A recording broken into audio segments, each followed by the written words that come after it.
Thank you, Mr. Chairman, and Ranking Member Cole, members of the committee.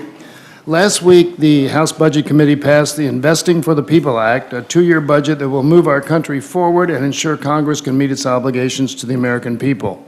As chairman of the committee, I'm honored to present this bill to the Rules Committee today in advance of floor action. This bill raises sequestration caps to stop extreme cuts from ever being implemented, corrects years of austerity spending for crucial domestic investments, helps prevent another government shutdown, and provides responsible governing in the face of recklessness.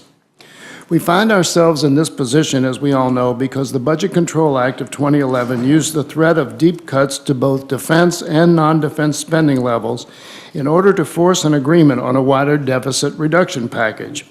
These sequestration caps were designed to be so drastic and so painful that the very threat of their implementation would be enough to spur action. Despite that threat, a deficit reduction package was never enacted. As a result, Congress was forced to come together to raise the caps in 2012, 2013, 2015, and 2018. It is time for us to act again. Those recent bipartisan deals were successful because they were based on the principle of parity. That is, a dollar-for-dollar increase in the caps for both defense and non-defense. The parity principle started with the BCA itself, which divided the sequestration cuts equally between defense and non-defense. H.R. 2021 adheres to this bipartisan principle, allowing us to move forward quickly and responsibly and ensure our appropriators have realistic top lines in place. But even with the four bicameral deals I mentioned, non-defense discretionary spending has never fully recovered from years of insufficient funding. NDD currently sits near historic lows at 3.2% of GDP.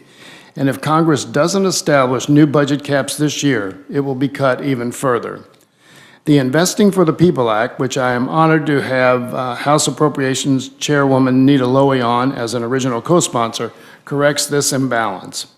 Under our bill, the year-to-year increase for non-defense investments will be twice as large as that for defense spending, which is adjusted only for inflation.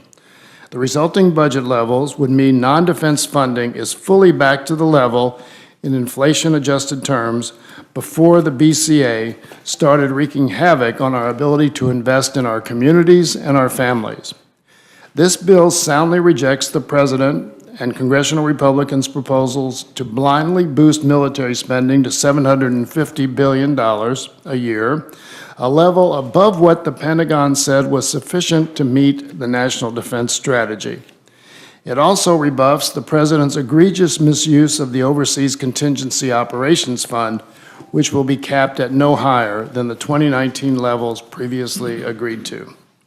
Additionally, our bill adheres to the parity principle reflected in the amendment proposed by Senator Murray and the Senate Budget Committee's budget resolution markup last month, and aligns with the bipartisan bicameral cap deals of the past. Passing this two-year budget is both smart and responsible. It provides the Appropriations Committee clear top-line budget levels so they can craft the must-pass legislation needed to fund our government. This will help us avoid a continuing resolution or, at worst, another government shutdown. By passing the Investing for the People Act, we in the House will be doing our jobs, following regular order, and ensuring we can meet the needs and priorities of our families and communities. As the committee considers this legislation, I ask for a structured rule that will allow for meaningful debate. I look forward to passing this bill in the House, and I look forward to taking your questions today. Thank you very much, Mr.